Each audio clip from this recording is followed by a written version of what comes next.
هلو، به دومین ولاگ من در یوتیوب خوش اومدید. من امروز قراره 5 تا کلیپ بهتون نشون بدم. 5 تا کلیپ از هنرمندای کمتر شناخته شده بهتون نشون بدم که با هم دیگه بشناسیمشون، هنرشون رو ببینیم. خوشحال میشم که سابسکرایب کنید، لایک کنید، کامنت بذارید. کلی بهم انرژی میده. شماره 5 آقای علی کریمی هستش که سبک‌های جدید رو اختراع میکنه، سبک‌های جدید رو انجام میده و اینکه رکورد شکنی میکنه و خیلی حرکات خفنی انجام میده. یکی از کلیپاشو با هم دیگه میبینیم و طبق عادت آیدیشون هم واسهتون میذارم. میخوام 4 تا از سخت‌ترین حرکات استادان شاولین رو انجامش بدم. اگه موفق شدم میخوام از وطن حمایت کنه، مثل همیشه به عشق ایران و ایرانی.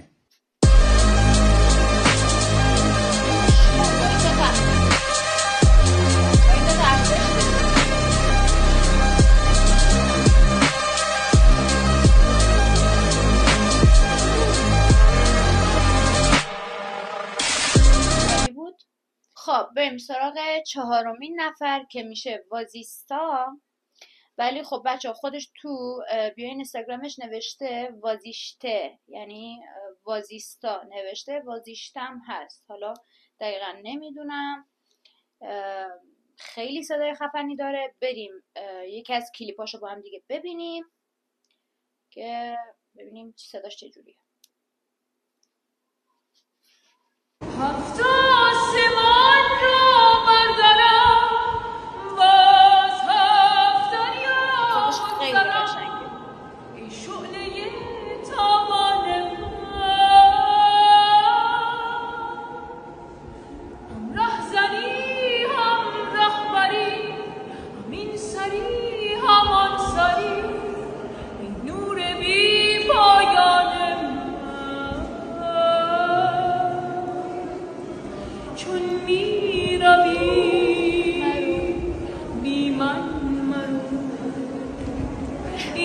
خیلی دلم خواست خواننده بشم ولی البته میخونم، یعنی همه رو آستی کردم من. عالی بود صداش، خیلی صدای قشنگی داره. خیلی داشتم در مورد خودم میگفتم، من همه رو آستی کردم، صدام افتضاحه ولی میخونم. آقا دوست دارم بخونم، مثلا حال میده خوندن، من دوست دارم. حیف که صدام خوب نیست. خب بریم سراغ 3مین نفر. 3مین آرتیستی که میخوام معرفیش کنم، فکر کنم اکثرا بشناسیدش. سمیرا شکوهمند هستش، ساز لاکوتا میزنه، فکر کنم اسمش لاکوتا باشه. خیلی اصلا بچه خیلی بهش میاد. خیلی صورتش، استایلش، هنرش خیلی تو کار خودش به نظرم بیسته. یعنی آدم میره تو کانالش، میره تو پیجش، واقعا وایب مثبت میگیره. مثلا این سازی که ایشون میزنه مال طبیعت. کل فیلمایی که گرفته رو تو طبیعت فیلم برداری کرده. الان یکی از کلیپا رو میذاریم. خیلی سازش قشنگه، دوست دارم یاد بگیرم منم. بریم که ببینیم.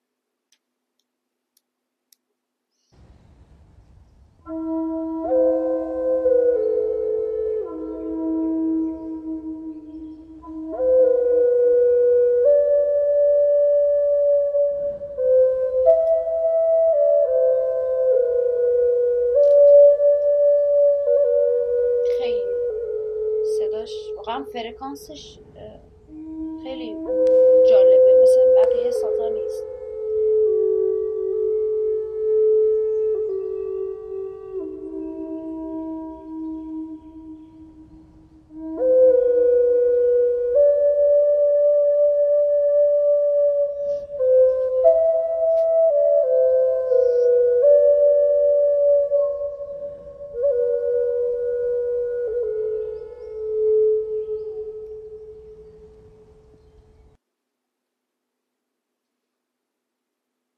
عالی بود، عالی، پرفکت بود. خب بریم سراغ 2مین آرتیستمون که میشه آرکا بیات. آرکا بیات که اینم مطمئنم خیلیاتون میشناسین، تردست فوق‌العاده‌ایه واقعا تو کارش پرفکته، تو کارش بیسته. من خیلی از ویدیوهاشو دوست دارم، یعنی وقتی میرم تو پیجش زیر و رو میکنم پیجش رو، کل کاراشو میبینم، کل ویدیوهایی که از تردستیاش گذاشته رو میبینم. بریم با هم یکی از تردستیاش رو ببینیم. خیلی خفنه، مطمئنم شما خیلی خوشتون میاد ازش. بریم که ببینیم. لطفا ببینیم چیکار میکنن شعبدی بازم. نه با این قاشقه میخوای کاری کنم. باحاله. گذاشت دهنش. چیکار میخواد بکنه؟ من میخواد خفش کنه. چجوری شد؟ خدایی چجوری شد؟ چی شد؟ چی شد واقعا؟ مرسی بابت غذا. دیگه نمیتونم بگم دیگه. اینو برام خودم هم میذارمش اگه شما میخواین بذارید منم برام بفرستید. بچه‌ها واقعیت نداره، ولی نمیدونم چجوری این کارو کرد. اصلا یا جادوگره یا اینکه خیلی تردسته، یا اینکه نه واقعا تردسته ماهریه، واقعا پرفکته تو کارش، یعنی بیسته. آیدیش هم میذارم واسهتون، دنبالش کنید، کارشو ببینید، خیلی کار خفنی داره. مثل همیشه رسیدیم به اولین ویدیو و کم کم دیگه وقت خدافظی رسیده. اولین ویدیو و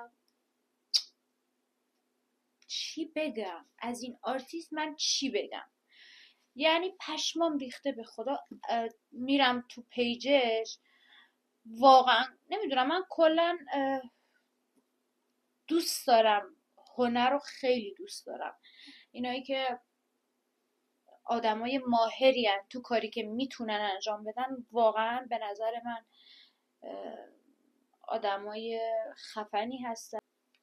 خب بریم سراغ اولین مورد که میشه علیرضا شهبازی. علیرضا شهبازی آرتیست هستن بچه ها، یه آرتیست خیلی خفن، خیلی خفن. تو پیجش یه سری نقاشی میذاره، نقاشی که روی کاغذ باشه، نه نقاشی که روی صفحه مانیتور یا موبایل یا هر چیز دیگه ای هستش که خودشون نقاشیش کردن، خودشون طراحیش کردن و خیلی نقاشی پیچیده ایه که هر چی بیشتر زوم کنی کاراشو میری توی نقاشی دیگه. بریم یک از ویدیو خفنشو ببینیم.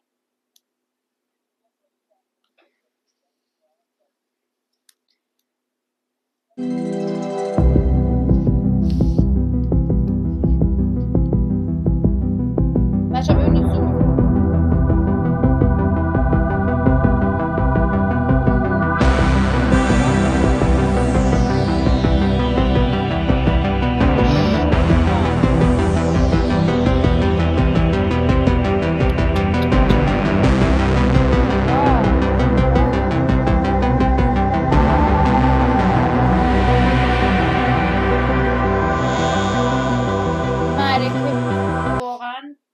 امروزم که تموم شد، 5 تا هنرمند، 5 تا آرتیست بهتون معرفی کردم. لایک کنید، سابسکرایب کنید، کلی بهم انرژی میده، یعنی باعث میشه من بتونم بیشتر پیشتون بیام، بیشتر واسهتون ویدیو بذارم و اینکه ارتباط خیلی خوبی با هم دیگه بگیریم. دوستتون دارم. بابای.